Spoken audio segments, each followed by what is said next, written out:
Okay. Welcome back to the Go Follow Yeshua podcast, also known as the Acts 15 podcast. And just for those who might be joining us, if this is your first video and you haven't seen the previous ones, there's not really a need to go see the previous ones, except maybe the introduction video that kind of sets the stage for the rest of what we're doing. But the idea is to teach God's people, the saints, the Latter-day Saints, about the Torah. The Torah is the five books of Moses: Genesis, Exodus, Leviticus, Numbers, and Deuteronomy.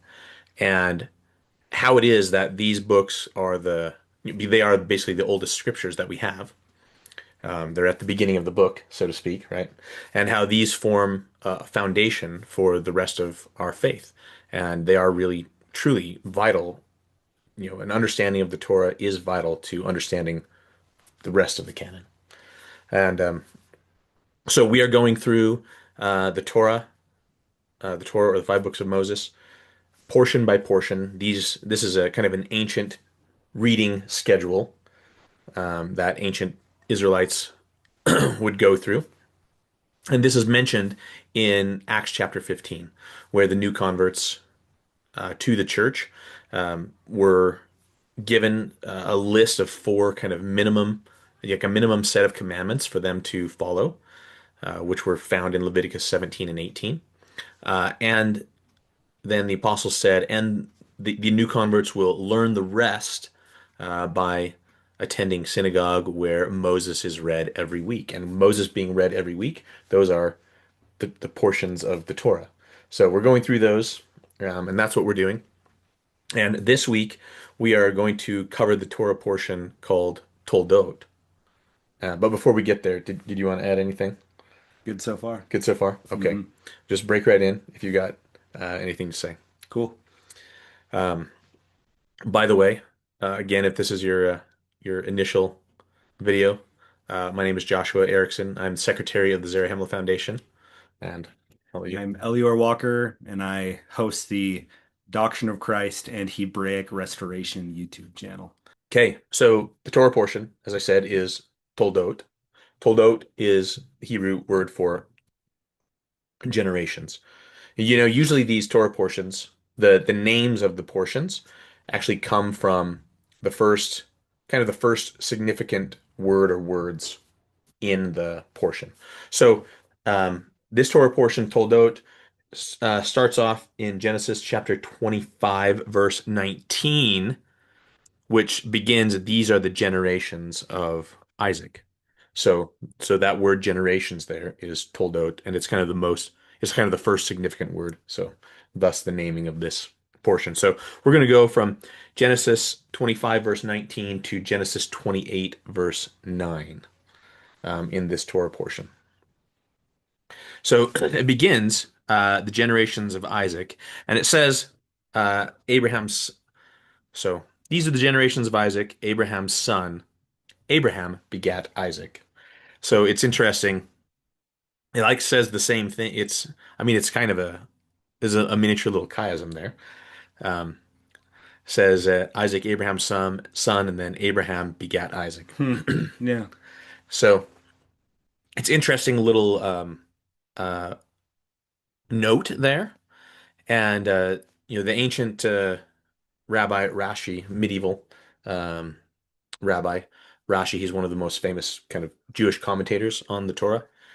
Um, he teaches that this was put in there um, so that um,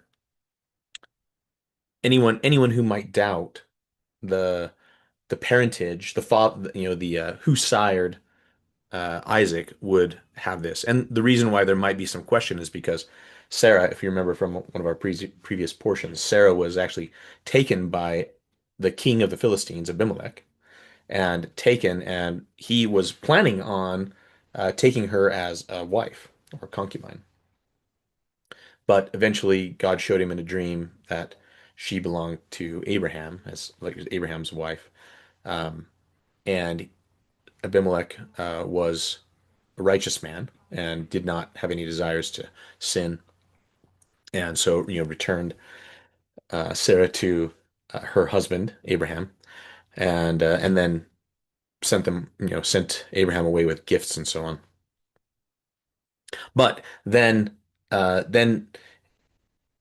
Sarah conceives shortly after that and gives birth to Isaac. And so if you're watching this on the outside, it might be like, oh, like Abraham and Sarah have been married for decades, and there's been no children, and then Sarah gets taken to like join Abimelech's family, and he's a king, so it's probably like Abimelech's harem or whatever. Yeah. And then comes out and she's like pregnant shortly after that. Well, maybe there's, something wrong with Abraham as far as his fertility. But this this Rashi, according to Rashi, this little detail was put in there just to make sure that thoughts like that are not entertained. Mm. Now, it even though the text actually says, though, Abimelech didn't touch her at all, but still there could be these like lingering doubts of, or Now, another thing, and this is not in the text, but this is Jewish tradition, Jewish legend, and Rashi talks about this as well, that um, that God actually provided an evidence of this to everyone, so that everyone would know. When Isaac was born, he looked like Abraham, like the spitting image, like uh, looked like Abraham, but just like a younger version. And there's so that it was like obvious, right, to everyone that Abraham was definitely the father. And but it goes actually deeper than this too. It wasn't He was more than just like the physical copy. He was also like the spiritual copy of Abraham. And as we will see here, like Isaac does like inherit the blessings of Abraham and his action. He is Abraham's son, like in every way. Um, just wanted to mention too, like this idea of having a son that is like the spitting image of the father is um in Jewish writings outside of the Bible, but there's actually a similar thing in LDS writings outside of the Bible. So in Genesis chapter 5, um, verse 3, just turn back to that, it says, and Adam lived 130 years and begat a son in his own likeness after his image and called his name Seth. So, which is kind of an interesting commentary on what it means to be created after someone's image. And earlier in Genesis, when Adam is created, it says that he was created in the image of God. So, if you want to know what that means, well, this verse actually makes it quite clear that it's like a physical likeness. So we have this physical likeness of God, just like Seth did to Adam. Now, how close were those? Was Seth to Adam? Well, in Doctrine and Covenants 107, it actually says 107 verse 43. He, Seth, was a perfect man, and his likeness was the express likeness of his father, insomuch that he seemed to be like unto his father in all things, and could be distinguished from him only by his age. Wow. Uh, Right in DNC. Yeah. So this is something that we have in our own tradition as well. Okay. So moving on. Um, the next verse here says Isaac was 40 years old when he took Rebekah to wife, and we don't actually get Rebekah's age. There are traditions about that, but we don't know. So um, I will say the book of Jasher has her quite young, like 14 years old or so, when she marries Isaac, and this, of course, again, this is very young and also a big age gap, right? And something that in our modern culture we would definitely be uncomfortable with, but we have to be careful about presentism, right? Which is like judging past people according to the cultural norms that we espouse right now, right? Yeah, the marriage of uh, I guess young teenage women, but who have hit puberty was a common thing in the ancient Near East, even in Roman in Jesus times, Yeah, in his day. yeah, and a lot of that, a lot of that had to do with, well, I mean, there's a lot of that had to do with shorter lifespans. Mm. Although, in this patriarchal kind of age, that wasn't they were living to, more than 100 years generally, so that wasn't probably the issue so much. Of course, later on, like in Jesus's day, the lifespan was probably quite a bit shorter, 50 years, 40 years maybe. So you want to start a family as soon as possible. The other thing is, our modern society like infantilizes children. Um, and I read about just just a few generations ago, Little House on the Prairie kind of stuff, where we just have 13-year-old boys just building log cabins, by themselves or whatever, and plowing up 40 acres, and doing like amazing things that would be difficult for adult men nowadays, right? And impossible for 13-year-old boys And nowadays. impossible, yeah. Yeah. You could have to pry them away from the video games, like which would just like create a black hole or something. Yeah, for all our comforts, in some ways we live in a woeful condition Yeah, today. yeah, we are weaker than our ancestors Yeah. for sure. So now it's interesting. It so it says that they were married, and then immediately it says Isaac entreated Yehovah for his wife because she was barren. So now we don't know how long they experienced barrenness, and we also don't know how long, like when Isaac. Well, we do know how long, because it says Isaac was 40 years old when he took her to wife, and then later on, just a few verses down, it says that he was 60 years old when she gave birth. 20 years. So yeah, 2 decades, 20 years, which is a long time.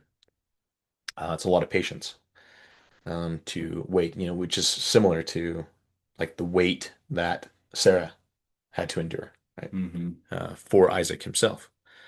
So, um, but I think it is beautiful that he prays for his wife. So, I know couples who struggle with infertility, and it's kind of a heartbreaking thing. Like it's a very traumatic, like spiritually traumatic, emotionally traumatic to want a child, which is a rare thing, rarer these days than it's ever been, and not be able to have a child. That's that takes a lot out of a person. And so anyway, I think there's a lot of patience and faith going on here with both Isaac and Rebecca, that they trusted in God, and it took 20 years before their desires were fulfilled. So okay, but his prayer was effectual, as it says. It says the Lord was entreated um, by him, and that she conceived. And in verse 22, starting there, it says the children struggled together within her. And so, of course, I've never experienced pregnancy because men don't get pregnant, despite what Google might say. But I can only imagine kind of the feeling that it would be, that it is, right, to have a child moving around inside your womb, and then to have two healthy boys moving around in there, kicking and stuff. I don't know that they were literally like fighting each other in the womb. I don't know that they were even aware of each other. Maybe they were, I don't know, but it probably felt like that to Rebecca, right? Like, man, they were like wrestling in there or something.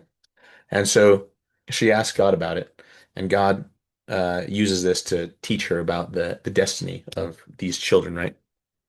Um, so it says she went to inquire of the Lord, inquire of Jehovah. And Jehovah said unto her, two nations are in thy womb, and two manner of people shall be separated from thy bowels.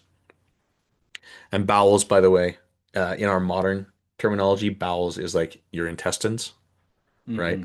Hmm. But in biblical speak, bowels is just like an idiom for your guts, Hmm. right? Your inner parts. Okay.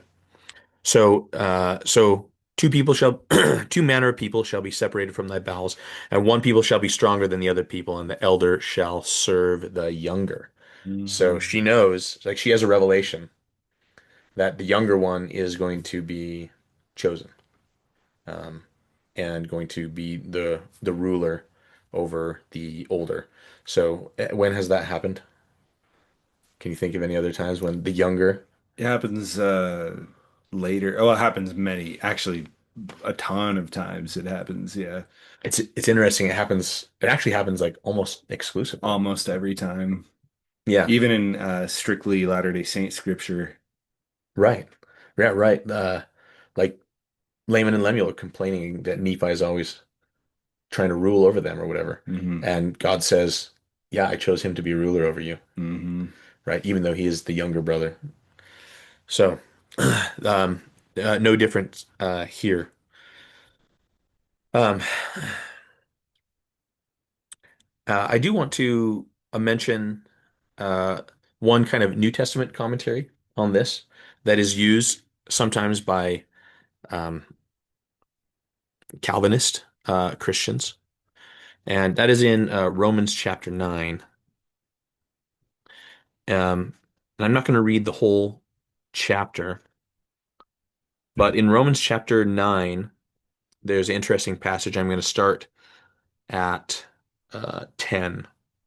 When Rebekah also had conceived, even by our father Isaac, for the children being not yet born, neither having done any good or evil, for the purpose of God according to election, that the purpose of God according to election might stand, not of works, but of him that calleth, it was said unto her, the elder shall serve the younger, as it is written, Jacob have I loved, but Esau have I hated.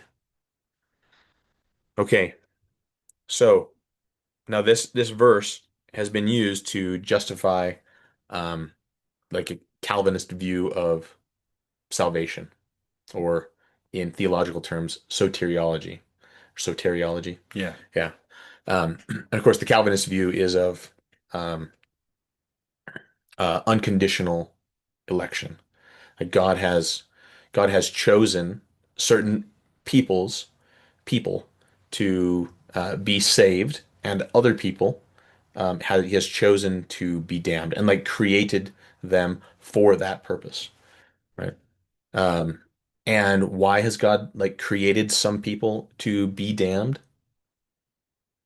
The answer is for his glory, like to show his glory, to show that he actually controls completely the destinies of men, and that he is sovereign. We do not have our own wills, but everything that we do is according to God's like decree for us. And if you're a Latter-day Saint and you hear, and this is like revolting, a revolting idea. I mean, it is, in my opinion. It denies the doctrine of agency, which is, we believe, of course, central to God's plan. And so, but still, it does say why. It does say that Jacob have I loved and Esau have I hated, and it mentions in the verse, the verse, two verses before that, like saying, like before they were born, before they had even done any good or evil, God had elected Jacob and Esau for elected them in some way, or predestined them in some way, and that Jacob have I loved, but Esau have I hated. So, what are your thoughts on that? Uh, Like, how would you respond to Calvinist who like shows you, look, Jacob and Esau were loved and hated by God before they were even born? they're, Hebrew or scriptural expressions not meant to be taken literally. Oftentimes, right? Yeah. I think we miss a lot when we don't understand the cultural context, which Hmm. includes like idiomatic expression. Exactly. Like I know anyone learning a foreign language is going to struggle with idioms Hmm. and translating those. For our viewers who may not know, can you give us like a some examples maybe of idiomatic expressions like in English? Oh, in English, earlier today we were talking about this, and you mentioned it's raining cats and dogs. Yeah. It's not meant to be taken literally. It's communicating something about the rain. Yeah. It's raining a lot. It's raining very hard, right? Yes. There's not actually household pets falling from the sky. But Hmm.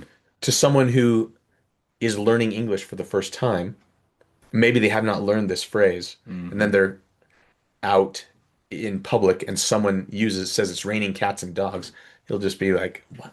Like, I don't know if I heard that right or what am I missing? It sounds totally bizarre. Is this person crazy? Right? Hmm. When really it's just an idiomatic expression. So it's a way of speaking that does not convey the literal meaning, but there's like we say an idiomatic meaning, a separate meaning that this is describing. It's a metaphorical meaning. A metaphorical meaning. Yeah. Like for instance, in Hebrew, the word for curse, like when God curses the ground for Adam's sake, what the word for curse, the word translated as curse means to be spat upon. So Hmm. God spat upon the ground for Adam's sake. Interesting. Anytime that word is used in Hebrew, it's literally translated as spat upon, but often it would be translated as cursed, right? Just to skip the idiom, just to get to the heart of the Yeah. meaning. What does it mean? What does it mean to be spat upon? Cursed in English, which Right. is English is abstract, Hmm. whereas Hebrew is concrete. So in the Hebrew, you have physical imagery as the definition, you know. Okay. So Interesting. So you can be cursed without being literally spat upon. yeah, yeah, Right. exactly. Right. Okay. Yeah. Yeah, So this idiom, and there's um, actually, if you search online, there's a really interesting reference. There is like a dictionary of idioms. very You can just cool. find it's a PDF. It's fascinating read. And they'll show these idioms, and a lot of times they'll have like whether or not these idioms actually. 'Cause there are some idioms that are like cross-cultural, Mm, but some of them are not. They're like, most aren't, right? I couldn't tell you. Hmm. Probably most are not because they're going to be specific to the culture and the language. Exactly. So, okay. Uh, so, you know, there is I'm going to turn here. God says he hates Esau. I'm actually going to turn to Luke chapter 14, verse 26. Should have had a bookmark in here. Um, and Jesus says something that has, kind of, I think, similarly made people like scratch their heads sometimes. Like I have talked to people who have been confused about this. 14:26. Yes. Okay. If this is Jesus speaking, of course, if any man come to me and hate not his father and mother and wife and children and brethren and sisters, yea, and his own life, he cannot be my disciple. Hmm. So Jesus says, if you don't hate your family, then you can't follow me. And, you know, on the on its face, this sounds kind of horrific. Not like a fun God Yeah. to worship. Like, didn't Jesus, isn't Jesus all about like love? I mean, Hmm. here he's like commanding people to hate their family. This is like very culty. Hmm. So, how do we understand this? Well, there's a couple ways, and it is definitely an idiom because Jesus is not telling people to break the fifth commandment, which is honor your father and mother Or love your fellow man. or love your fellow man. Yeah, The yeah. second commandment. Yeah, Jesus says the second greatest commandment is to love your neighbor as yourself, and that includes your family and it includes everyone, right? So he's not saying don't break the second greatest commandment or the fifth commandment in the Ten Commandments, you know? Right. We cannot appropriately interpret it that way. We have to understand it in a way that actually harmonizes Mm. with the rest of Scripture. And so either we believe that Jesus is like doing away with these other commandments and like doing something new, Or we realize, no, he's not doing away with those. Even though on the surface reading it seems to say that, or it could be understood to say that, then really we have to understand that he's actually saying something else that can be harmonized. And so, anyway, one way to harmonize this, of course, is that this hatred is not literal despising, right? He's not saying to, have have ill feelings towards your father and mother and wife and children, but that you should like love them less than you love me. Because what you might say, what he's actually saying is he's actually emphasizing the first commandment, which is you shall have no other gods before me. In other words, you choose me first, and then everyone else is, a step down from me. Hmm. And that's otherwise we have idols, right? The idols is the second commandment, but it's related to that first commandment, right? Hmm. Another way to realize this is that the these words love and hate actually have idiomatic meanings, and it's related to what I just said. And the idiomatic meaning is chosen and not chosen. So when God says, and by the way, Paul in Romans 9, where he says, Jacob I have loved and Esau I have hated, he's actually quoting Malachi. Mm. So Paul is quoting Malachi. Okay. Um, but those terms mean Jacob have I chosen and Esau I have not chosen. Or he's like chosen after. Okay, like there's an order to it. And so then the last question is because the verses in Romans talk about election. And so the question is election to what? And the Calvinist Christians will say that election is referring to salvation. But the Latter-day Saint view would be that election is to a purpose. In other words, you are elected or predestined to fulfill a mission. Not that you are like unconditionally guaranteed to be damned or to be saved or exalted, but that God had a mission for you before, and this doesn't have anything to do with your agency. Like it doesn't abrogate your agency in any way, right? Um, any thoughts on that? There is what's happening here in the scripture is what's called the logical problem of composition. And so what they confuse a few things. Christians commonly confuse these passages in the New Testament to mean that the believers are predestined to be saved. Whereas it's in reality, it's all those who have chosen to be Christian and live their faith fully are predestined to be saved just because that's where they're headed anyway. So it's like this error of composition going on. It's a misunderstanding of what it's saying. Yeah, Fun fact. interesting. Okay, Yeah. I like that. It reminds me of I think it's Doctrine and Covenants 4. Let me just go there.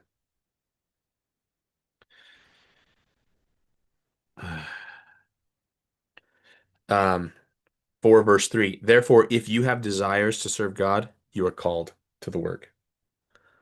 Hmm. That's Right. right. Okay. Like that's kind of the order. And um and of course we believe that our existence did not begin with our conception or birth in mortality. Right. Right. So our ability to choose actually extends back into our premortal to the premortal realm as well. And we chose there as what just like we choose here. Um and in all of the ramifications of that entails, right?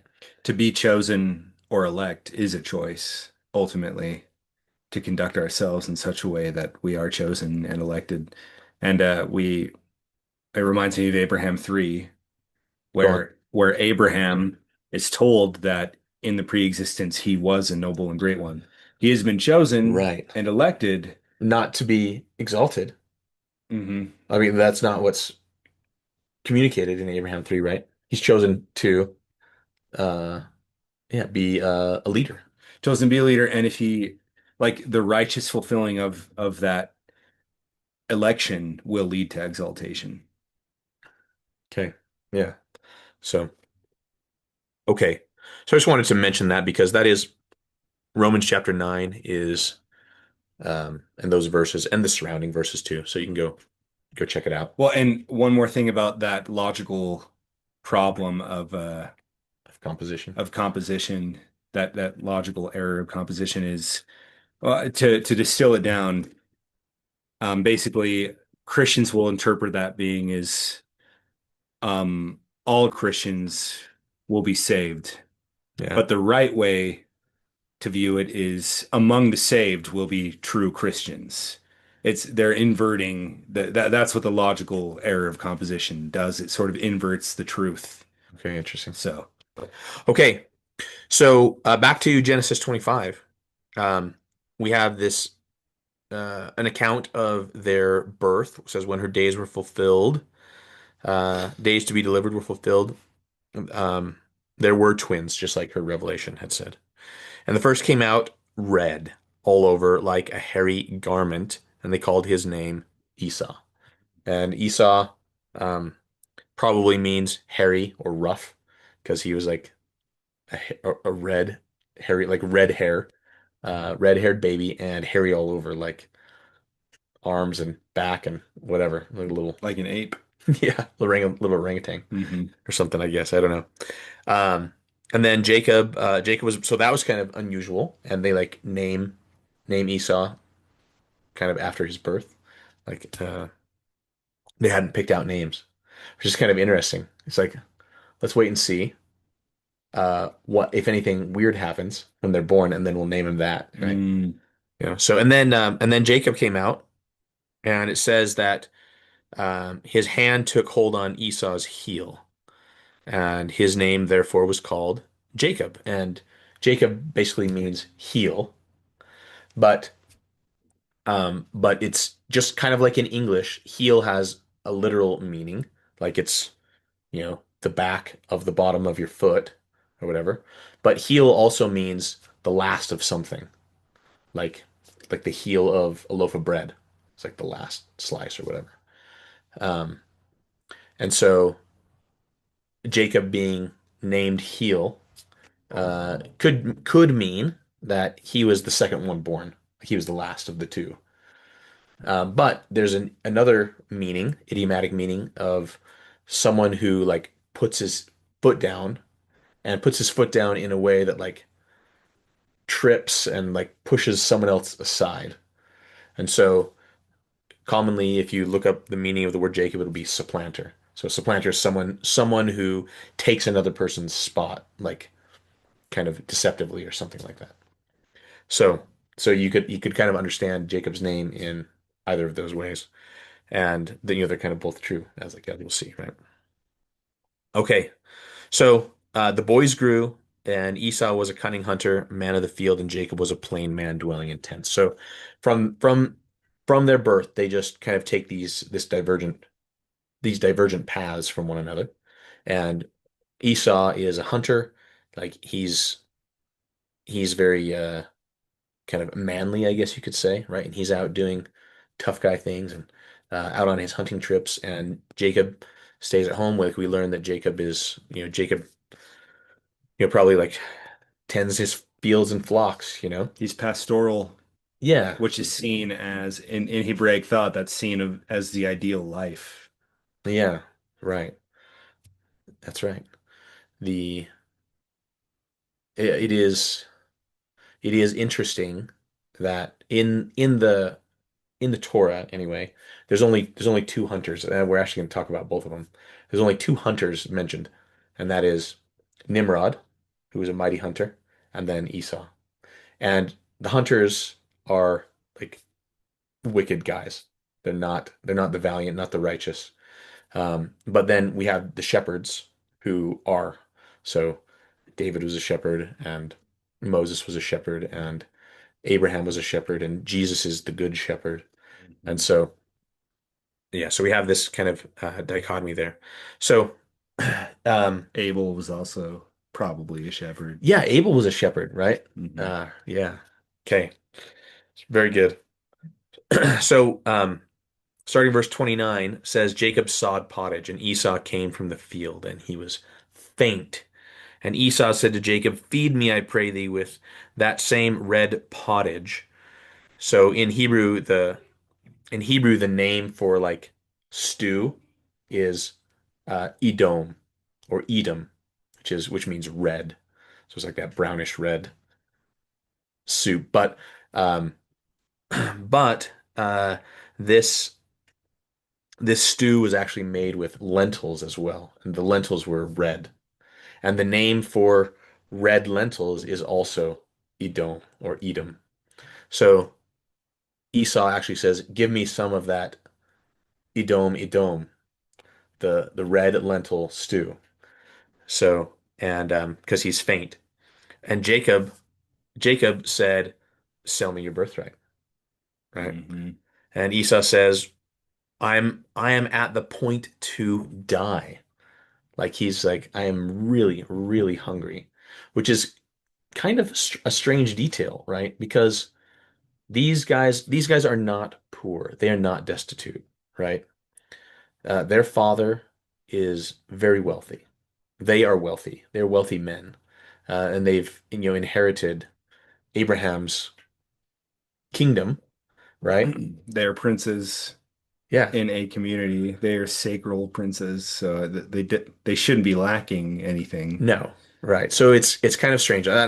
So we'll finish this, and then I have something like the Book of Jasher actually fills in some very interesting details, especially to Latter-day Saints, I think. Mhm. Um, okay, so Esau says, "I am going to die for starvation. Like I'm so famished. And what is this birthright doing? What profit shall this birthright do to me?" Jacob said, "Swear to me this day."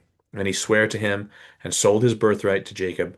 And then Jacob gave Esau a deal, it says. He gave him bread and the pottage of lentils, and he did eat and drink. So he gave him something to drink as well, and rose up and went his way. Thus, it says, Esau despised his birthright. Or he forsook it. Yeah, he didn't. And again, this despised here, I think, is we can kind of understand it in this like a similar idiomatic way. Like, I Right. don't think it means that he literally hated his birthright. We know that because later he's devastated, about certain things. And Right. so, yeah, So it exactly. doesn't mean he literally hated it, but it does mean that he chose it second. Hmm. Right. And Hmm. He forsook his birthright because he was famished, right. you know? Yeah. So, okay. So why is he so famished? And also, what is this birthright that they're talking about? Now, of course, the birthright is commonly believed to be, and this is correct, commonly believed to be the double portion, Hmm. right? If Isaac had, Okay. let's make the math easy. Okay. Isaac had 30 sheep and two sons, then the one that got the birthright would get 20 sheep, and the other would get 10 sheep, right? Right. You'd you'd Yes. split you split you split the inheritance into as many children as there are plus one, right? And then usually the oldest, but whoever inherits the birthright, they get like two portions, and everyone else gets a single portion. And a lot of that was to so that the once the father dies, then the eldest son or the birthright son would be the heir and would like take over the management of the family. And so there are expenses that need to be paid. There are probably like younger siblings that still need to be taken care of, unmarried sisters, and so on. And so that double portion was to not just for him, but to like manage the family. Right. The double portion served as a means for the eldest to provide for his unwed sisters, his widowed mother, and Yeah, manage the estate. right. Yeah, all of that. So, okay, now, um, but still, that doesn't answer the question, like why Esau was like faint to the point of death, according to his testimony here. But in the book of Jasher, and I probably won't read this, but maybe I'll read some of it. Um, Jasher, chapter 7, we actually have, and we talked about this a little bit in the previous Torah portion. Yeah, I'm probably not going to read this, but I'll have it here in front of me. But um, remember we talked about the garment that was given to Adam when he was kicked out of the garden. And it was the garment of the holy priesthood, The coat of skins. the coat of skins. That's right. And it doesn't say it explicitly in Genesis, but we have these hints here and there throughout about what happened to that coat of skins, and we don't know anything about what happened to Eve's coat, but Adam's coat at least was passed down from father to son, basically, until it comes to Noah. Noah, and when Noah dons it, this is very important because one of the things that the garment does is that it is like imbued with the essence of Eden, and it smells like Eden still. And so when whoever wears it, when they're near animals, then the animals become docile and behave as though they were in Eden still. And this is obviously useful for someone who has a boat full of animals, right? To have them be calm, docile, and so on.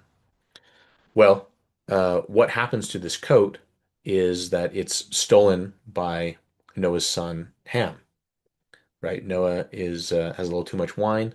Ham comes in and takes the garment, and in Jasher says that Ham um,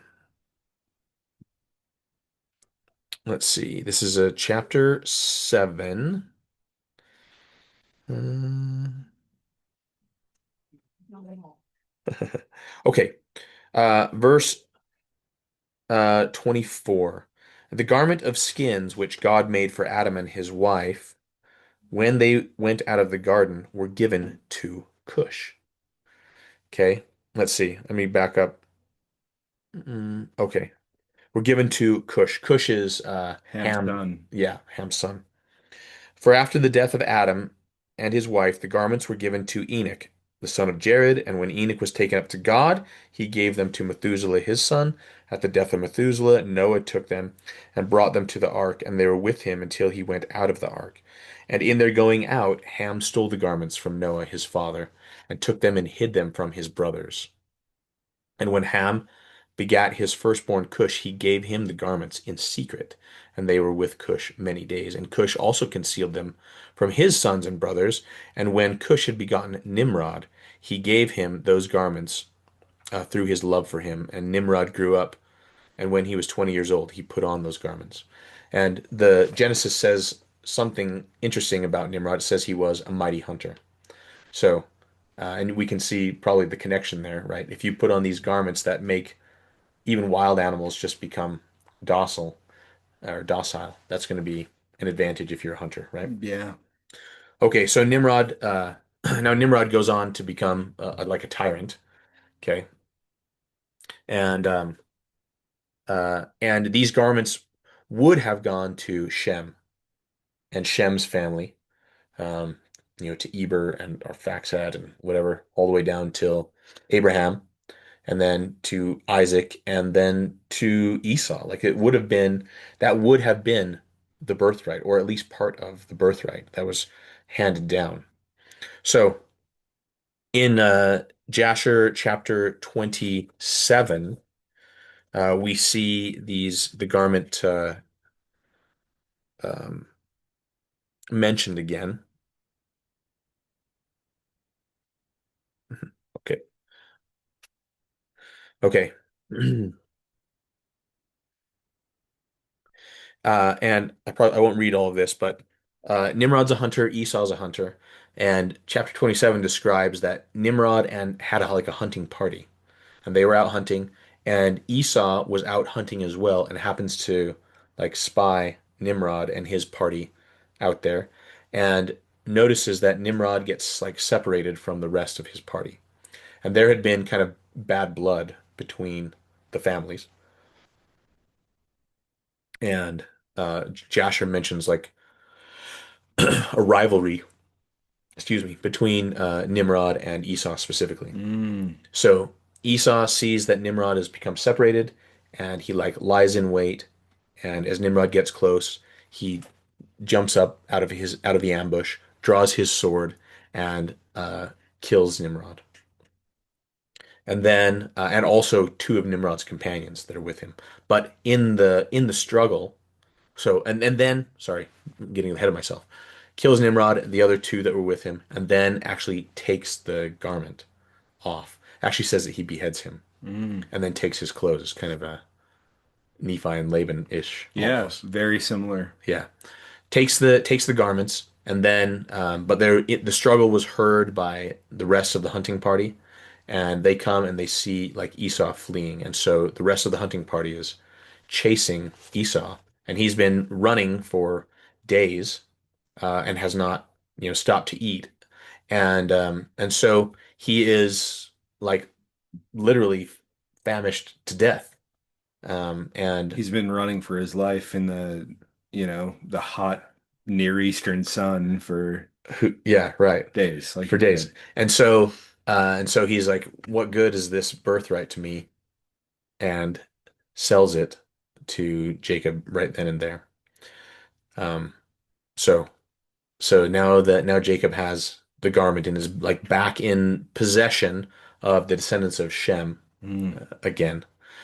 Not again, but rightfully the rightful owners, I guess, or would have been rightful owners. Fascinating. So, okay. Um, I'm going to mention one more little thing that's just a Hebrew thing. Um, and that is the word for hunt, like what Esau would do for hunting animals, is tsud. Okay. So it's the beginning is a what's called a tsadi. That's Hmm. the letter. It makes like a TS sound, tsud. And then the word for the kind of cooking that Jacob was doing with the red lentils is zud. Play on So words. it'll play on words, yeah. So Jacob was zud, the the soup, while Esau was tsud, the animals.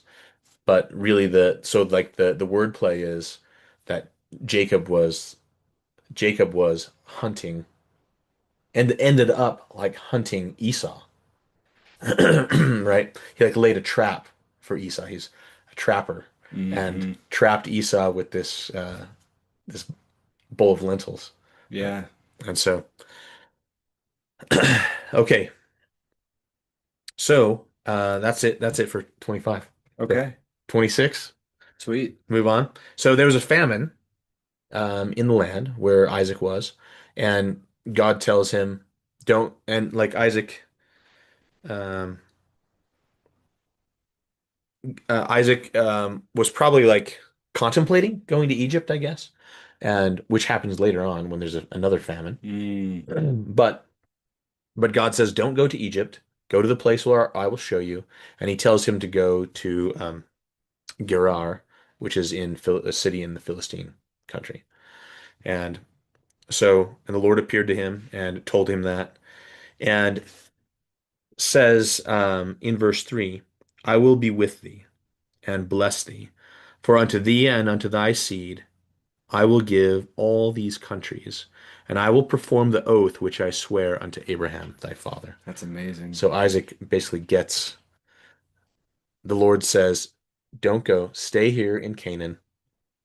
I know it's still not happening yet, but God has it like a very long-term plan. And I think this is actually kind of a theme of this. Like Esau is quite like rash and short-sighted in his actions. Um, and Jacob is much longer sighted, right? He sees the birthright and realizes its value and um, manages to obtain that. And it's like a longer term goal. Okay, even though there wasn't really deception here, but later on there is, right? But then God in these promises to Isaac has an even longer vision, right? Yeah. So, okay, I will make thy seed to multiply as the stars of heaven, and will give unto thy seed all these countries, and in thy seed shall all the nations of the earth be blessed.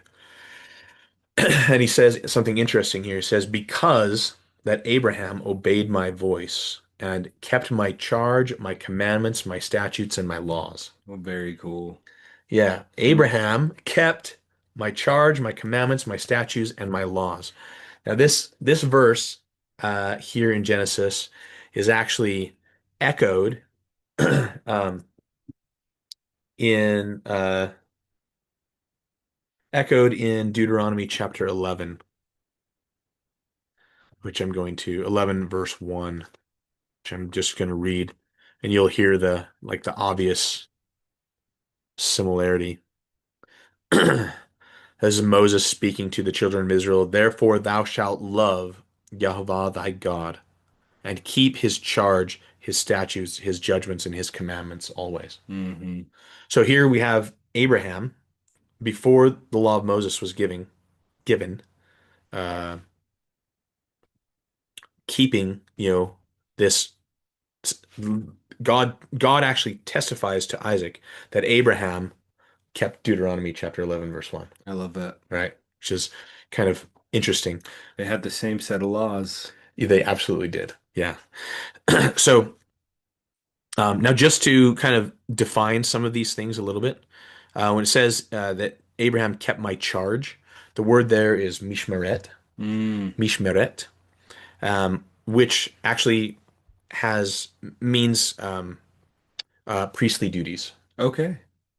So there's sacred connotations Yeah, here. so it's more than Abraham kept my commandments. It's Abraham kept my commandments as a priest, Wow. okay, as a priesthood holder, okay, and then my commandments, my statutes, and my laws.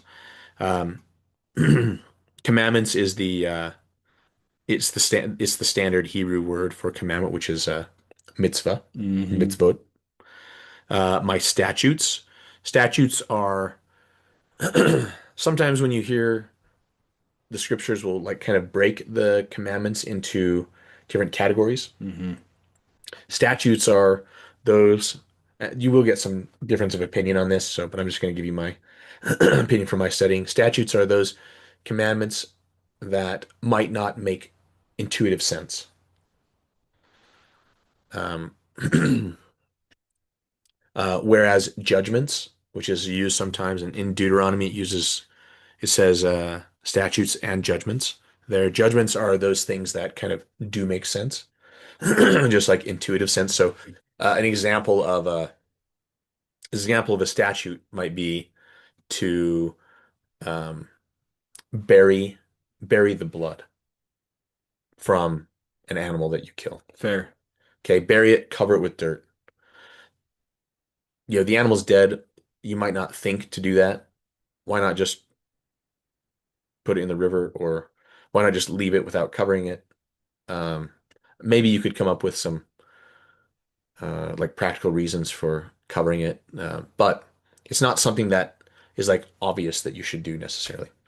Whereas something that would be very obvious is these things that are like common throughout across cultures, like across cultures. So like do not steal Mm. and thou shalt not murder, right? These are things that like all cultures have some form of laws that are these kind of common sense things. Yeah. So, okay. It says, so Abraham kept my charge, my commandments, my statutes, and my Torahs. So it says the laws. Yeah. So, okay. So when Isaac is there, Isaac again, he goes to Gerar, this Philistine city, and he does this same trick, kind of that Abraham did twice before, which is to say, "My wife is my sister," and it might technically not be a lie. Um, in this case, in this case, they are cousins, Hmm. right? But she is his sister in an idiomatic sense, right? She's his kin. Yeah, a kinswoman, and they're like sister, his sister in the covenant, right? You could say. So it's not a lie, but it is deceptive. Hmm. And again, the intention is for the Philistines to believe that they are not married. And again, this is interesting because not until we get to Leviticus is there anything written about incest. But these people before anything, like centuries before anything supposedly was written, they like understood that this is a no-no. Hmm. Okay. So, but it says Abimelech, and I do want to say something interesting about Abimelech. The last the last time that Abraham played this trick, it was on Abimelech as well. And he was a Philistine king. And probably Abimelech, this Abimelech is actually probably a different Abimelech. Okay. But Abimelech is the kind of the Philistine equivalent of Pharaoh. Hmm. So Abimelech is the name of the Philistine king.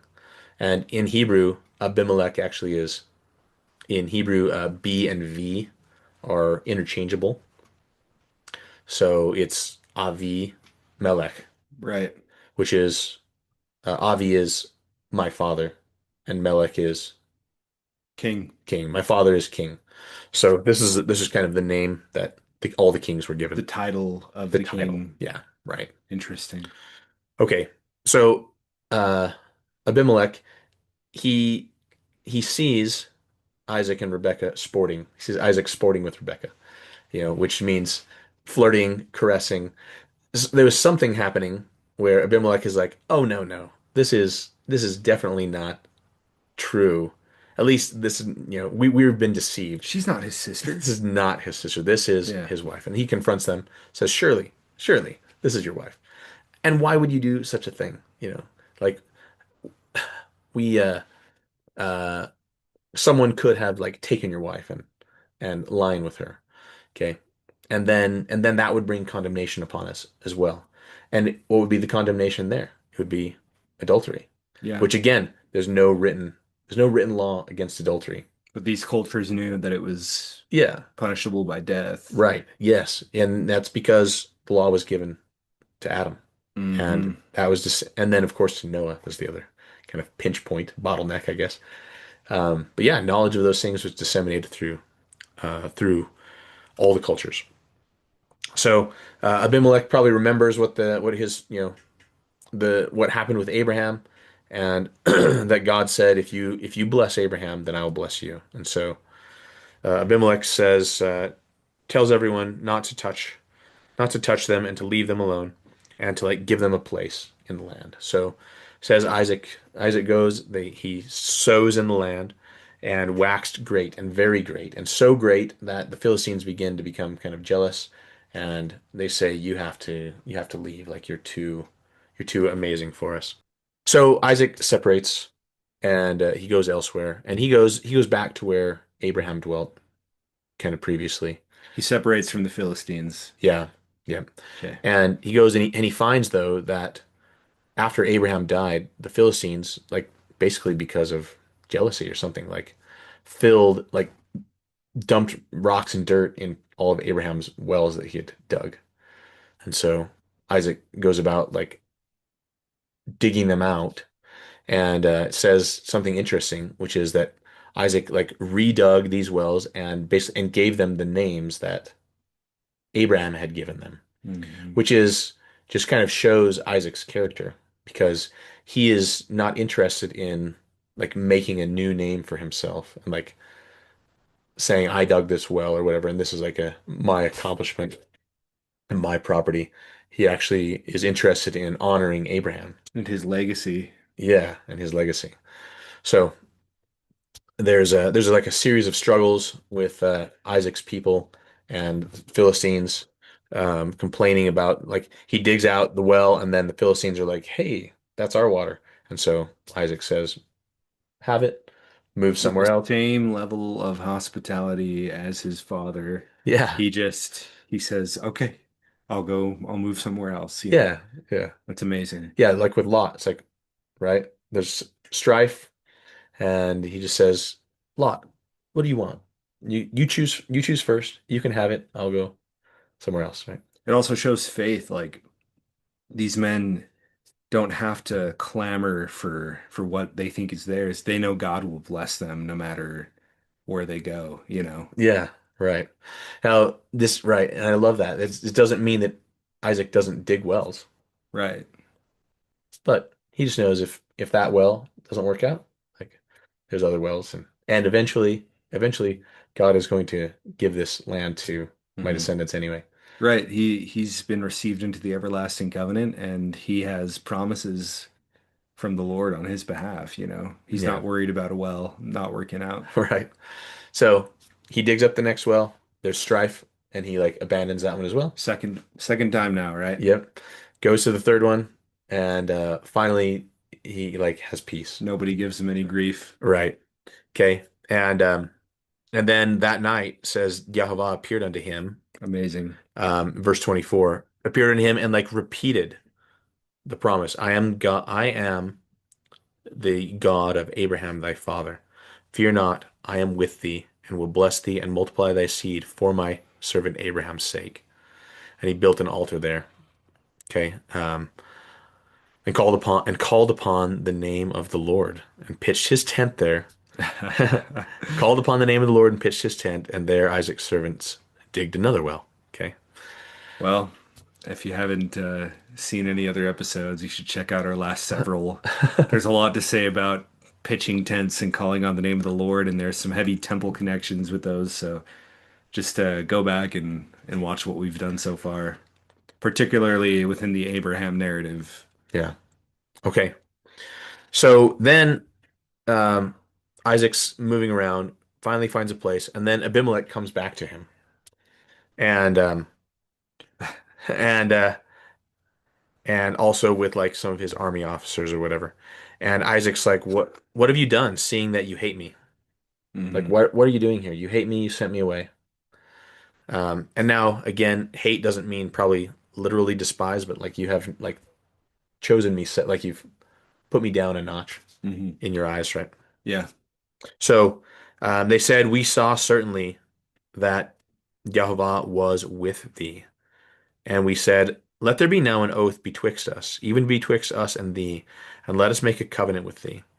So, and the covenant is they can tell that Isaac is blessed Yeah, and that remember. his kingdom is expanding, and they are fearful that that if they interfere and like try to prevent Isaac, that they're going to be spat upon, Overshadowed, cursed. cursed. And if they don't do anything, or even if they do something, like either way, Isaac is going to overshadow them. Hmm. And it's kind of like the fear that Pharaoh has with the children of Israel when they're in Egypt. Hmm. Like nothing bad has happened, but we're worried that they're going to become powerful and then start abusing us. Hmm. And so he's like, I want to get into Isaac's good graces, before that I want to be in covenant potentially relationship now. before that potentially becomes a problem. Essentially, they're making a treaty between two different kingdoms. You have the kingdom of God headed up by Isaac, Yeah. and then the kingdom of the Philistines headed up by Abimelech. I do want to say real quick, we brought this up in a previous episode. All of these ancient Near Eastern cultures believed in a Most High God, a creator God, who presided over a host of lesser gods. So when Abimelech says, "I know Yahovah is with thee," even if they had different names for this Most High God character, what Abimelech is saying is, and even if they believe different things about this Most High God, Right. Abimelech is saying, "I know that the Most High God is with you." Yeah. So, that just wanted to clarify that. Okay, I love that. So now let me just clarify here. You're saying even like ancient Israelites or the proto-Israelites here, okay, Hmm. believed in multiple gods? I mean, yes, it's called henotheism, and it is a Isn't like Jesus says the first commandment is, "Hear, O Israel, the Lord your God, the Lord is one, hmm and you shall love the Lord your God with all your heart, mind, and strength," right? hmm How does that fit in with, I think we've talked about it today. It's idiomatic. okay, It's symbolic to say he is one, because they did believe in a host of divine beings. It's okay, it's not it's not saying there's only one God, right. Well, I think it's saying um, there is one highest God, and we that's the one we the worship. Most High God. Yeah. There's one God who's king. Yeah. So yeah, And we do not worship the other hosts of heaven, yes, but they are talked about, right, yes. in the scriptures. This is like well established. Strict monotheism is not biblical. They Right. believed in what's called henotheism, which is So what define that. henotheism, Yeah. again, what we just talked about. There is a Most High God who presides over a host of lesser gods. Okay. Just And like what Paul says, there are gods many and lords many. yes, yeah, But to us there is one. one. So like the difference between Israel and the pagans is Israel and the pagans, they believe in this pantheon, Yes, and a hierarchy, so to speak. yes. And there's the most high God and then lesser gods. But the pagans will just like worship All of the gods. everything, Yes. everyone, and the Israelites don't. Yeah, The and that, Israelites realize that the other gods are like the most high God's servants. yes. Yeah, that is a key difference between the early Israelite culture and the other cultures surrounding them is that worship only of the Most High God. Okay. Exactly what you just said. Or that's what the Torah was calling them to do. Now, obviously, they often fell into Right. idolatry Yeah, they're surrounded by pagan cultures. and they have that pagan Egyptian heritage Yeah. that. But yeah, I mean, this is what the Ten Commandments are calling them to fight against and resist. exactly. In some ways, the Or Torah, the first couple of the Ten Commandments, right? right. In some ways, the Torah is a lot like other ancient Near Eastern codes, but in some ways it like completely departs from the surrounding Near Eastern cultures. So Torah is pretty interesting. It's fascinating for that reason. Okay. So, I mean, this just goes right along these lines we're talking about here. Abimelech actually, in end of 29, it says, "We know that now you are the blessed of the Lord." Hmm. Right? Abraham's gone, and we know that you're the guy now. You're the heir. You're the heir. You Yeah. inherited the same blessing. Yeah. So then it says, and he meaning Isaac, made them a feast, and they did eat and drink. And this is like, This is literally a covenant treaty. yeah, This is again a covenant treaty between two different kingdoms. Like this is so full of ancient Near Eastern culture right here or yeah. customs. Two kingdoms making peace with one another. And remember, it's because that fear on the Philistines' part. Like, we see that the Most High God is with you, so we want to be in your good You can see graces. the writing on the wall, so to speak. Yeah. Yeah, So, absolutely. okay, good. So they depart in peace, and everything's good. And then the chapter closes up with um, Esau taking two Hittite wives, which it says were a grief of mind to Isaac and Rebekah. So why would that be a grief of mind? What would you say to his parents? They're out of the covenant lineage, and they probably have some, you could call it apostate views about God. They have some cultural baggage, is what I Yeah, really want to say. right.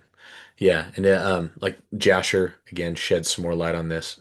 Says that these two wives, they just they did not join Esau in the religion of his fathers, but Hmm. rather Esau joined them in the religion of their fathers. It was kind of like Exactly. like Solomon's problem, right? Yes, and that's why the Torah actually says uh, kings are not to have multiple wives, and people will use that to delegitimize polygamy or to argue against polygamy, plural marriage, when in reality, the reason for that saying in Torah is to prevent exactly what we're talking about. Uh, Because kings are eager. This is something that's always happened, right? Kings are eager to form alliances, yes, diplomacy was it and that's done through through marriage, marriage. right? A, Often. a huge strategy for diplomacy in the ancient Near East was to have kings taking multiple wives from other surrounding territories. And but the thing about Israel is, that would easily lead to a king's heart being pulled in Right. the direction of different gods, Yeah. which literally happens to Solomon, like you said, Right. and Esau is a king too. He's a prince Right. here, And prince yeah. of the covenant. So yeah, some non-canonical sources have say his wives were just worshiping in the Canaanite way, the Hmm. Hittite way, and Esau was indulging in that too. And so There you go. they're like, so here Esau is again just very like showing his short-sightedness and how he despises the covenant. Okay, not that he hates it necessarily, like but that it's it's lesser to him. He's forsaken it in lieu of some other Yeah, priorities. right. Yeah. So, and we don't know what the priorities are, but I mean, Well, we knew what one of them was, to not starve to death. right. Okay, good. Okay, so now we're on to do chapter 27, unless you got anything else No, you want to say. no, sir. Okay. Okay.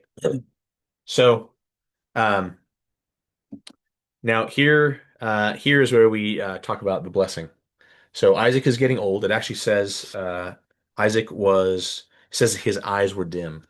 So Mm, he was going blind, if not totally blind. I mean, you have to be pretty blind to pull off the deception that's about to occur. But mm. Isaac was apparently that level of blindness. He could make out shapes, maybe, Yeah, right. forms. Light and dark forms, yeah. Yeah. But so he tells his son Esau who he loves, right? I don't know if we mentioned, but when the when the two sons were born, it says this is a couple chapters ago. It says as they grow up, Esau becomes a hunter.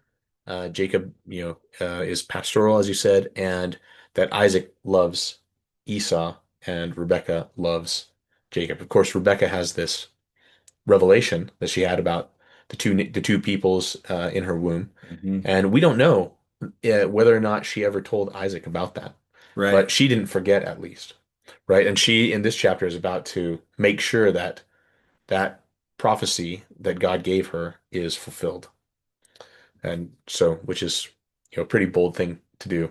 It's an amazing thing. I love it. And I don't blame Isaac for loving Esau, because who doesn't love venison? Who doesn't love a good deer steak or an elk or whatever that he was hunting? Yeah, So, actually, it's kind of funny. Charlotte was telling me. Well, she was actually listening to Rabbi Sachs. hmm I don't know if you've heard of Rabbi hmm Sachs. He actually passed away just a few years ago, but he was Lord Rabbi Sachs. He was like part of the House of Lords. Yeah, he He was a was like, British royalty. yeah, he was like the Queen's rabbi. Hmm. Even though the Queen's not Jewish, but everyone needs a rabbi. Yeah, yeah. Gotta have one on your council, Yeah, right? In your right. entourage. Anyway, he's a brilliant man, and I love like everything that Rabbi Sachs. He's a um, brilliant commentary on the scriptures. Love him. So anyway, he was talking about this episode here in 27 where Jacob deceives Isaac with Rebekah's help, and and of course they both go. Well, what just to we're probably familiar with the story, but just in case anyone's not, um, Isaac tells Esau, "I'm getting old. I've gone blind. I don't know how much longer I'm going to live. I want to give you my blessing to you as my eldest, before I die.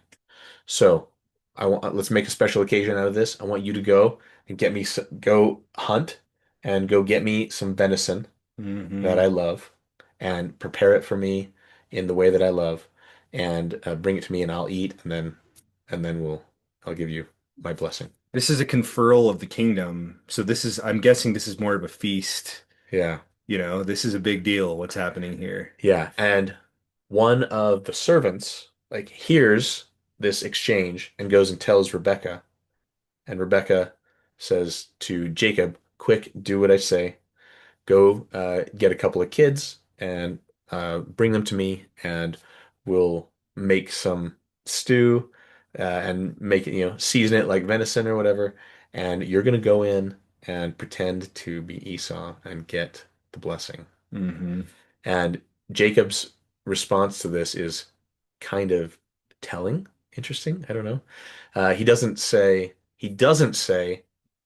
that's like so, that's dishonest. Hmm. Why would we deceive dad like that? What he says is, uh, it's not going to work because Esau is hairy and I'm smooth. So Yeah. like that's his objection Yeah. is there's like a logistical problem. Hmm. We need to solve it. Let's do this, but we need to solve this problem. There's a hole in this plan we gotta fix. Right. So anyway, Rabbi Sachs, when he was talking about this, like it's like venison versus kid, like goat, right? Hmm. Okay. And so he says like the blessing was what was at says the blessing was at stake. Actually, honestly, that's a funny joke. The blessing. Nice. So Does, anyway, does he have like a dad joke, Torah? yeah, no, I don't know. I don't know. I don't think he intended it to be a joke, but anyway, Charlotte thought it was so funny that he But said that. Yeah. cool. Okay. And now the the extent of like Jacob says, like I am going to be found out and I'm going to bring a curse instead of a blessing upon myself for doing this. And Rebecca is so sure that she says, if that happens, then your curse be upon me, my son. It But seems go and like do what I say. she's either frantic right now or like full of the knowledge of God right now. You know what I mean? Yeah, or both. All stakes are kind of hinging on this It's what's like happening right it's a now. bold plan. But I can imagine her. She received this prophecy long ago. This is it right here. If she's not successful in this plot, it's all, you know, basically for naught. And Right. so I'm wondering if she wouldn't be just full of the Spirit of God right now. I know there's deception here. There's mixed feelings about this whole scenario. Maybe Protestants will say that this is definitely morally questionable, or at best. Yeah. But I'm wondering if she is just full of the Spirit to fulfill God's will. Yeah. I mean, it's hard to argue with the idea that this is morally questionable. Yeah, All right. yeah, but yeah, you bring up a good point. And yet clearly like God honors this. Mm-hmm. And That's Isaac right. honors it too. Isaac is like, oh, well, we'll get there. But he's like, oh, this I was just deceived, but He can't it's take it done. back. It's done. It's been sealed upon him. There's been Yeah. priesthood. This is a priesthood blessing. It's a conferral of the keys Which of the is kingdom. like a pretty wild thing to contemplate, right? Yeah, I mean, imagine participating in an ordinance. If it's been done, it's been done, even if it was through deceit. And so I don't know. It is a conundrum. Yeah. So I have some things to say about it. Well, I think I'll save it though. Okay. But so he says, go and fetch a couple of kids, okay, so goats, and we'll make it into savory meat, such as your father loved. I said stew earlier, but just says savory meat, I guess. So and then Rebecca took some goodly raiment, okay, so some clothing that belonged to Esau, which she had, and put it on Jacob. Says, okay, you're gonna wear his clothes. And then she put the skins of the kids of the goats, like that they had just like the very fresh, so they're soft. It's not Hmm. like tough leather, right? Yeah. This is untanned, so this is like they'll have the same suppleness as like actual skin, right? Yeah. And they fasten it on his arms and his neck somehow so that he's feels hairy. Wow. Okay, so and then go in. So you got the savory meat and the bread, and there's wine also, I think later on, and goes in to his father, and his father is surprised, right? Because it was very quick. Wow. That was a quick hunting trip. Yeah, because like yeah, Esau has to go out into the wilderness Mm-hmm. to find prey, right?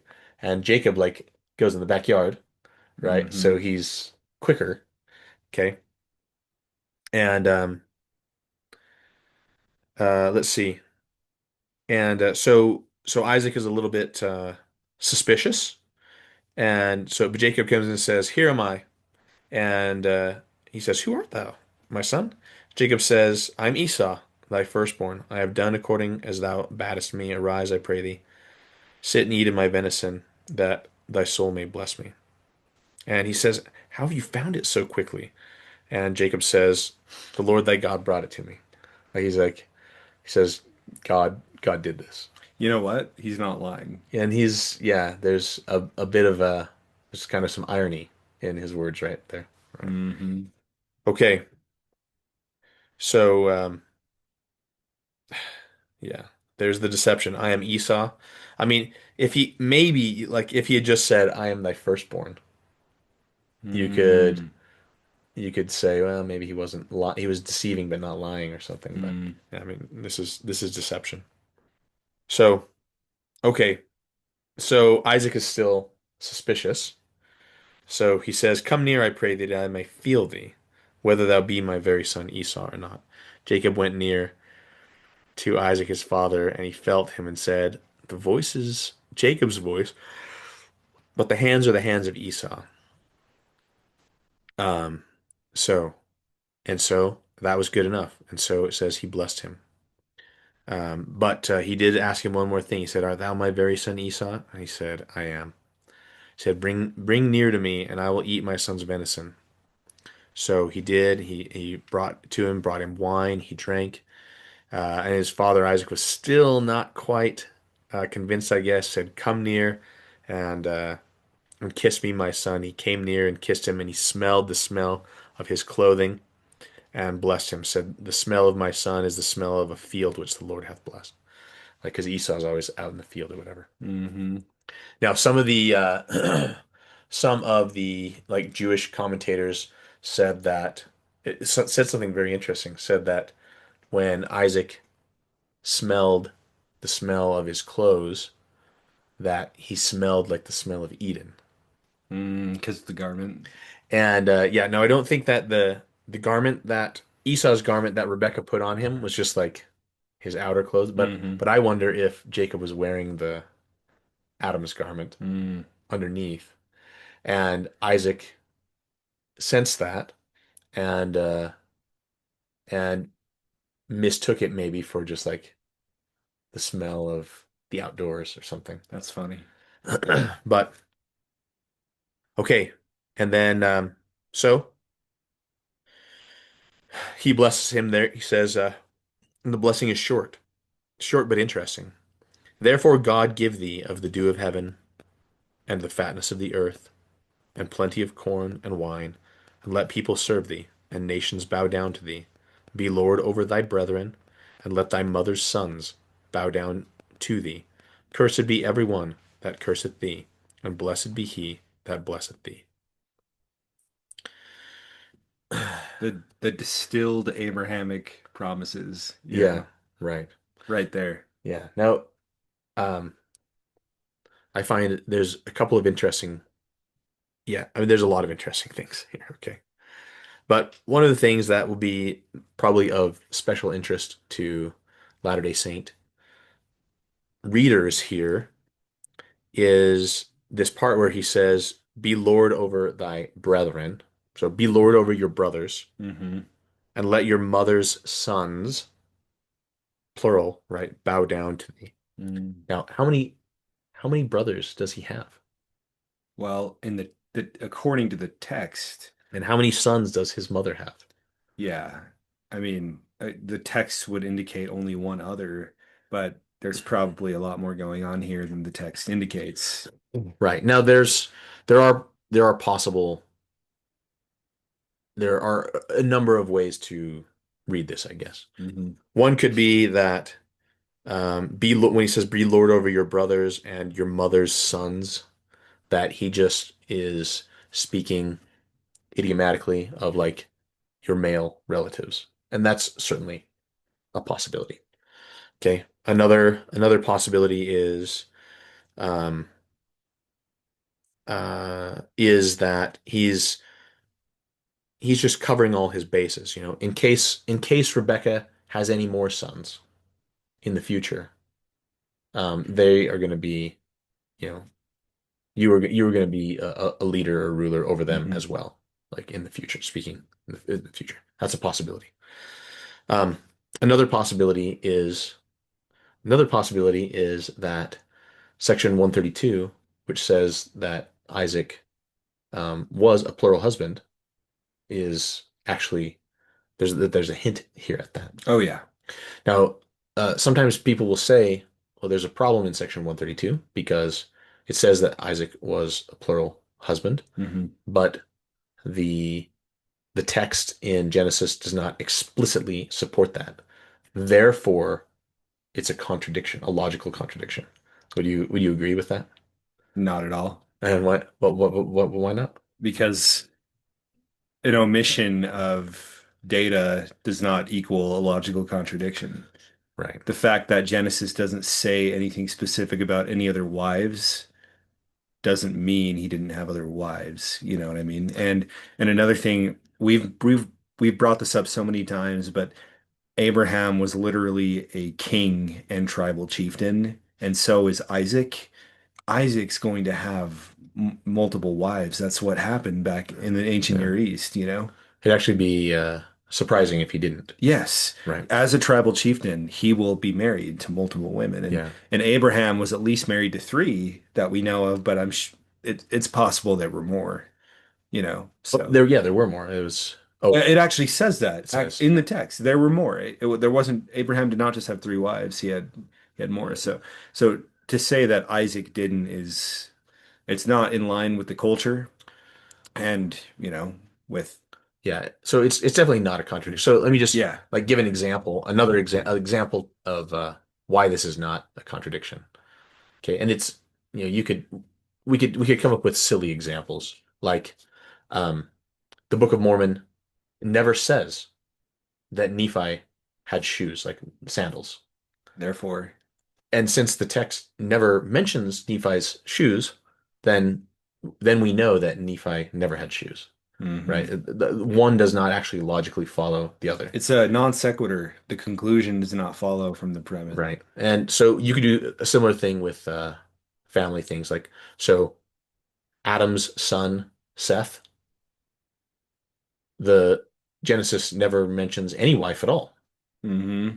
So now it does say that Seth had a son, right? Hmm. Enos, but there's no mother mentioned, so maybe it was just like it could be just like a miraculous birth. Like Enos is taken from Seth's side or something, right? Yeah. I mean, okay, that's ridiculous maybe, but that's not unprecedented, right? Hmm. It says Eve was taken from Adam's Mm. side, so what's wrong with that? Well, it just it's just because the text doesn't mention it doesn't mean that it didn't happen. Like the scriptural accounts are very sparse, right? They say only they they have only details and only mention people that are kind of like necessary to push the storyline along.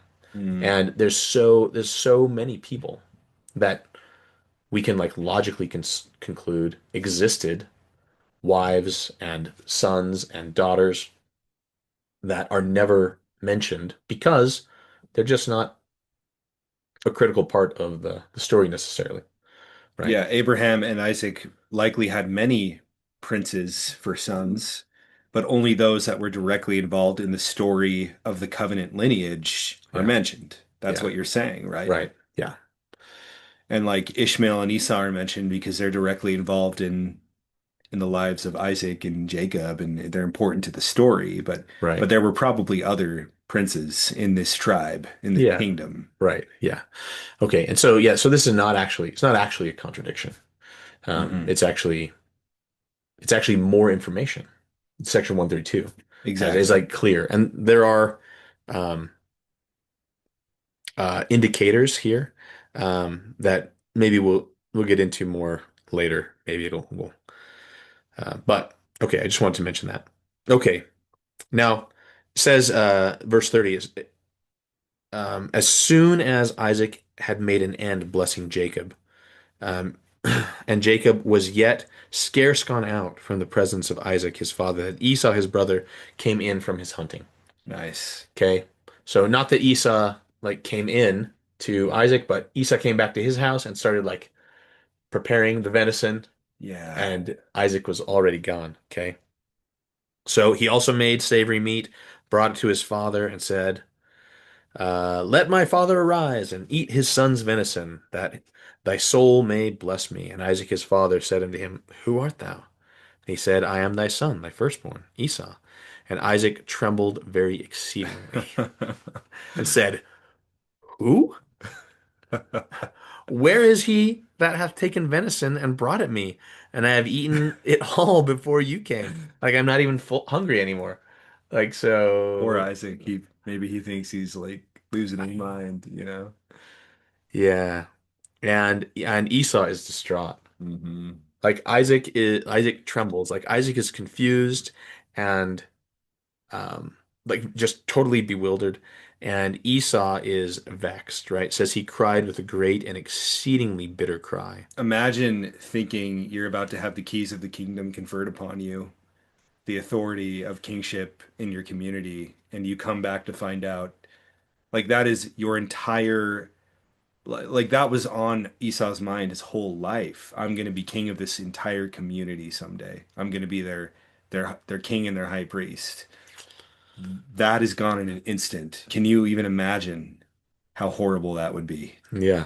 Oh, right. Yeah. Yeah. Um, and he says, "Bless me, even me also, O my father." And Isaac said, "Your brother came with subtlety and has taken away thy blessing." And Esau said, "Is not he rightly named Jacob? For he hath supplanted me these two times." So I think Esau finally gets the joke, like the wordplay, right? The pun, The prophetic the naming of his prophetic brother. naming. Yeah. All his life, maybe up until then, he thought, oh, they named him Jacob because, which is the heel, because he came second. He came last. So that's why he was named that. But there's an idiomatic meaning, which means to like butt in line, right? And Mm. replace someone, like trip them by the heel or whatever, and plant your own heel in its place. So, and I do want to clarify, he's been supplanted twice because he lost the birthright and his kingship now. I mean, the two different things. Yeah, Yes. right. He actually says, he has supplanted me these two times. He took away my birthright, and behold, now he taken away my blessing. Hmm. And so these are in the text here, these are two different things. And this blessing is quite literally the kingly ordination and the blessings of being the inheritor of the everlasting covenant. Yeah. And and probably the like the property as well. Yeah, everything. But the birthright was Just uh a double portion. well, in this case, I believe the birthright was yes, it is the double portion, but I believe it was the coat The also. birthright was the coat then. Yeah. And all the other things that go along with it. Actually, uh yeah, there's other Jewish traditions that say that in addition to the coat that Jacob like they bargained a price over the rest of the birthright, including the cave Mm, that Abraham had purchased. yes, for burial, Yeah, for their right. family plot. Yeah. Yeah, interesting. But this has got to be agonizing for Esau. Yeah. Totally agonizing.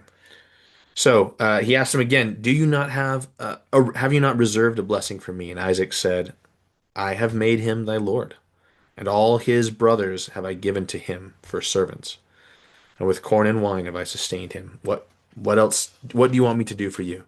And Esau said, "Hast thou but one blessing? My father bless me, even me also, O my father."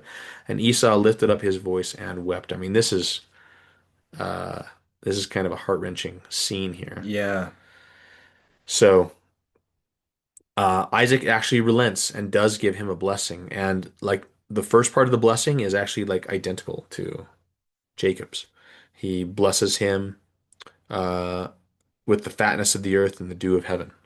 Yeah, so it's blessings that don't involve the leadership, but they are still Abrahamic blessings of prosperity, right? Yeah, right. And then he basically says, um, "You won't serve your brother forever." Yeah, and I want to, were you going to say anything No, about go for it. this? Um, says he'll, it's Jacob, or excuse me, Isaac blesses Esau that he will break Jacob's yoke from off his neck. And so in this scenario, Jacob has been anointed king over this community. He's been blessed with to succeed Isaac, and therefore he is king over his blood brothers. They are princes in this tribe, and he is king. Yeah, What Isaac is promising Esau here is that Jacob will not be king over him forever. yeah, And this would imply that Esau is going to leave the kingdom of God, the kingdom set up through Abraham, right. that he's going to move and set up his own kingdom somewhere else. Yeah, interesting. Now, later on, actually, the rest of the Old Testament has, and the New Testament too, Mhm. has a pretty good amount of things to say about Esau, or and about the people that came from Esau, which is Edom or the Edomites. Hmm. Um, uh, and and a lot of it is not good. Like Edom, like there was like rivalry between the brothers, Hmm. but that that verse that Paul quotes in Malachi that says, "Jacob have I loved and Esau have I hated," Hmm.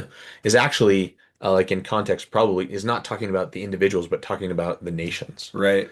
And it's because of like the evils that Edom has committed against Israel. Most especially when Israel had finally broken the yoke of Egypt off its neck and Yeah. they were traveling the wilderness, Edom did not treat them with hospitality. No, right. Even though they were distant cousins, the Edomites and the Israelites, they were their Right. kin, Yeah. and yet the Edomites are not being hospitable. Right. So I will say, like God is not a hypocrite. Okay. So uh, when it says Jacob I've loved and Esau I've hated, like God doesn't hate Esau in the way that we normally think of the word hate, and he doesn't command his people to do that either. Actually, in Deuteronomy, I think it's chapter 7, I wrote it down. Deuteronomy 23, verse 7. God actually says, "Do not despise Edom, for he is your brother." Yeah. So, like, and yeah, so hate, yes, but in an idiomatic way, as in not chosen or chosen second or something. Hmm. But actual, like, despise, Don't do. no, no. It's interesting. Edom is literally Israel or Jacob's brother. The Ishmaelites are like the uncles to the Israelites. Yeah, You know what I mean? But Edom is literally Israel's brother. So right. I think that's interesting. Yeah, I will say something else that this is also interesting is, and there's scriptural precedent for this too, Hmm. but um, the Ishmael and his descendants basically become Arabs, Yes. which, is kind of represented as far as the Abrahamic traditions as Islam. Yeah. And scripturally, there's clues about this too that Edom actually becomes Rome. Oh, I thought the Edomites all were sort of observed into the Arab world and they There was absorbed. some of Yeah. that as well. Okay. Because it seems like a lot of a lot of the descendants of Abraham, Yeah. it seems like a lot of them have become Arabs, but there's evidence that Edomites helped found Rome. Yes, that's right. Amazing. Eventually. Okay. And so Edom becomes again in the like Abrahamic tradition Christians. Oh, interesting. So Okay. so anyway, that is interesting. And So Jacob becomes the Jews yeah, and right. Esau becomes the Christians. Yeah, If it is true that right. Idumeans sailed across the Mediterranean to modern day Italy and Right. or to what is known as Italy Right. today, and you Yeah. know what I'm trying to Yeah. say. Anything else you want to say? Um, nope, that's it for now. Okay. So the last let's see. Okay, so like Rebecca continues uh her machinations, her plans to um exalt Jacob over Esau and to get away with it. Because I mean Esau is furious and understandably so. I think had we been groomed to become the king and that had that been taken from us, I don't know. I'd be in the same boat. Yeah, I mean Esau, yeah, Esau has it within his power to gather up a posse of Hmm. men and ensure that Jacob is killed. Exactly. And he actually makes this known that his plan is to pay back Jacob by killing him. And let's real quick. I've said it a million times in previous episodes.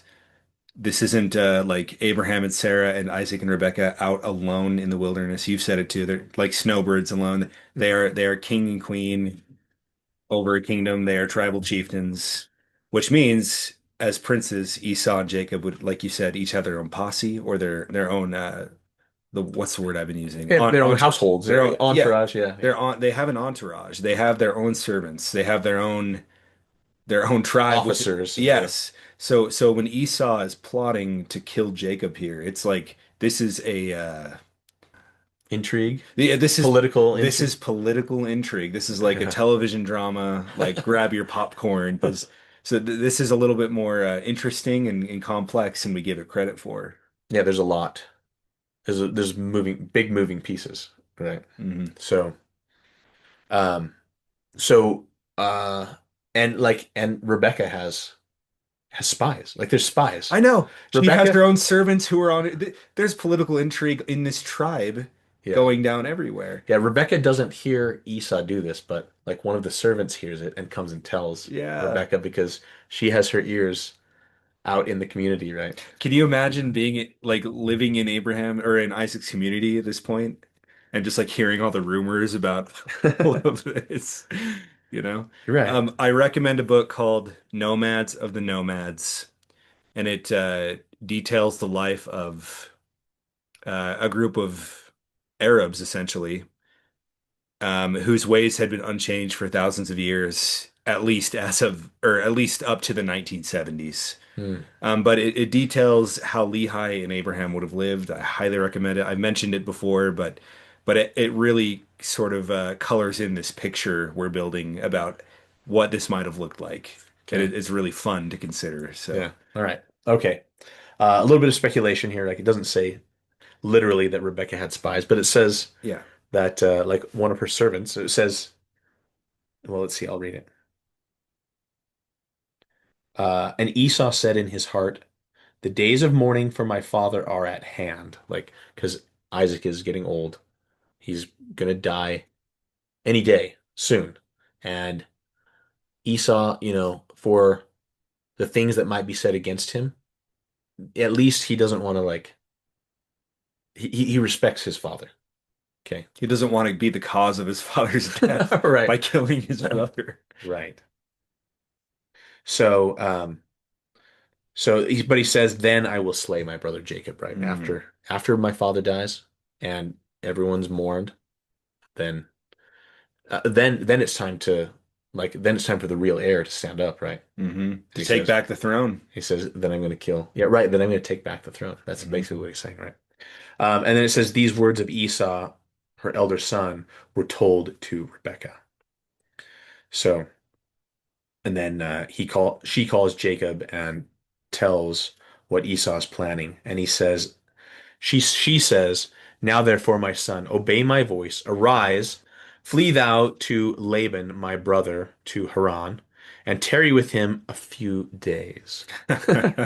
How long were those few days? I mean, it was more than 14 years. Wasn't it like 21 years A or 20 long years? time. Yeah. A huge chunk of his life. Yeah, right. And Uh, so, okay. A few days, until your brother's fury turn away, until thy brother's anger turn away from thee, and forget that which thou hast done to him. Then I will send and fetch thee from thence. Why should I be deprived also of you both in one day? mm, Now it's interesting. She says, why should I be deprived of you both in one day? Would she be deprived of them both? Like, because like Jacob was the one that was going to be killed. I, in a way, yeah. Yeah, I mean, I think she's saying like, even if Esau were to, if Esau went through with his plan and actually like killed you, like Jacob would die, but like this act would like destroy Esau as well, Hmm. right? And maybe their relationship is already strained, because she favors Right, Jacob in some ways. right. So yeah, interesting. She says it's just gonna be a few days, and I will send for you. Like I will come tell you when it's safe. And imagine Jacob just like waiting when like days turn into weeks, months, and then year after year after year, and apparently no cooling off Well, of Esau's plan. he I think it's Laban's fault, actually.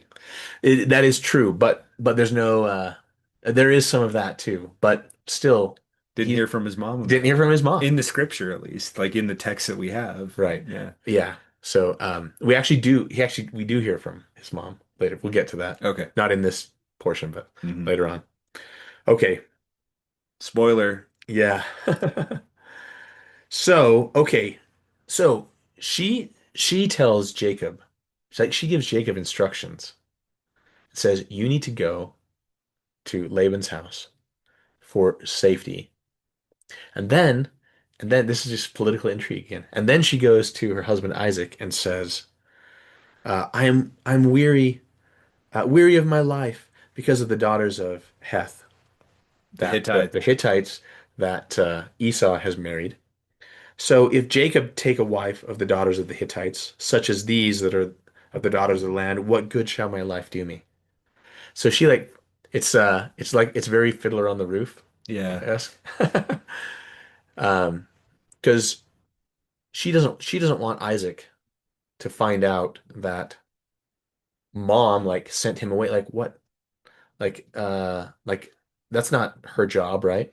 To send the prince, Away. well, the king. The king, yeah. Well, the man who will become king. The king elect or King whatever. elect, yeah. So so uh so she goes to Isaac and is like, "Oh my goodness, we can't allow Isaac to marry a Hittite like his brother did." Hmm. And Isaac's like, "Yeah, that was a bad operation." So then it says Isaac called Jacob onto chapter 28 and blessed him and charged him, saying, "Thou shalt not take a wife of the daughters of Canaan. But arise and go to Padan Aram, to the house of Bethuel, thy mother's father, and take thee a wife from thence of the daughters of Laban, thy mother's brother." So like Rebecca like basically like made Isaac think that it was his idea to send Mm. Jacob away. She's crafty. I know. Amazing. Hey, she is a sacred queen. Why wouldn't she be engaged in politics, in politicking and whatnot? Yeah. So, okay, let's see. So, uh,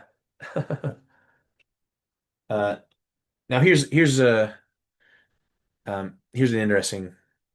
Well, I think we kind of talked about this already, so I won't go into that. But it is interesting that they're concerned about they're concerned about their children marrying Canaanite women. Hmm. Um, and of course, Canaanite does not mean descendants of Cain Like the or descendants of culture. Canaan. Canaan is actually a land, is the land of Canaan. Um, This seems to be a cultural matter, yeah, meaning we do not like the culture and religion of these geographical Canaanites, right? right. Because it's Hittites and Philistines and Amorite Hivites and Amorites and yeah, Jebusites and whatever. So, and giants of various kinds. yeah, well, yeah, and the Giants they show up a little bit later, but Yeah. yeah, I think I do believe that the Giants have a foothold. Mhm. Um, and when Jacob goes into Egypt for a couple of centuries, then the Giants' foothold basically, which are the children of the fallen angels, right? The Mhm. Nephilim. Then they kind of the infection expands, so to speak. But the interesting thing here, I just wanted to again point out that Isaac and Rebecca, they're concerned about this, but we don't have anything written. There's no like written scripture that we can see until Deuteronomy. It says, don't intermarry with the Canaanites. And yet these people living centuries before are like telling their sons not to do that. Mm. So again, how are they? Well, it's because they have the same set of commandments, basically, right? Not that Yeah. they not that Isaac has the book of Exodus and Numbers and Leviticus, but he has like but that information is available to him, was given to him, right? And why is there a bar on marrying Canaanites? Because it compromises the kingdom. The kingdom is rooted in the gospel of Yeshua and the religion of God. Yeah. And to be, especially for princes to be marrying Canaanites is like a huge risk to the whole thing. There's a risk, right? Risk is a good way to put it. So, okay. So, um, we're almost to the end here. So, so Isaac goes away. Okay. Um, and in verse 6 here, when Esau saw that Isaac had blessed Jacob and sent him away to take a wife from thence, and that he blessed him and gave him a charge, saying, Thou shalt not take a wife of the daughters of Canaan, and that Jacob obeyed his father and his mother, and was gone to Padan Aram. And Esau, seeing that the daughters of Canaan pleased not Isaac his father, um, then then went Esau to Ishmael, and took unto the wives which he had already, Mahalath, the daughter of Ishmael, Abraham's son, the sister of Nebaioth, to be his wife. Nebaioth is Ishmael's oldest son. Hmm. So, so this woman, Mahalot, was a daughter of Ishmael, but it mentions Nebaioth. So Nebaioth is just another one of Ishmael's children, but his oldest son. So So Esau goes to his cousins, yeah, the daughters of his uncle Ishmael. right. Yeah. So, and in an effort to, like, he realizes that Jacob is favored, and maybe this is like the first kind of glimmer, maybe, in Esau's mind that um, the way to be favored by your parents is to do things that please them rather than do things that please yourself. To honor them. To honor them. Yeah, and he realizes, oh, Jacob is actually doing things that honor our parents instead of just demanding um, blessings because of his birthright or whatever, Mm. um, which Esau has been concerned with, but not necessarily concerned with, yeah, with honoring them. So, He's like, oh, maybe I should be walking after the God of my father, yeah, like Jacob, you know? right. Yeah, he can see that. So that's the end of this portion. Mm. Okay. So anything else? Okay. Well, thank you for joining us. And till next time, like and subscribe. And shalom. Shalom. Shalom to all those who like and subscribe. Yes, and to those who don't, we're grateful you were here anyway. Okay. All right.